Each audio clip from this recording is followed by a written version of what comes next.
येत्या रविवारी आपण वृक्षारोपण करणार आहोत, ठीक आहे.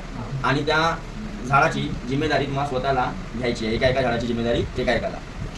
येणाऱ्या 26 जानेवारीला है ना 2025 रोजी ज्या झाडाची कंडिशन कशी राहील, चांगली राहील, ज्याच्या झाडाची कंडिशन चांगली राहील त्याला माझ्याकडून कॅश प्राईज किती रुपये, ठीक आहे. झाडं लावायची कुठं आहे, लायब्ररी.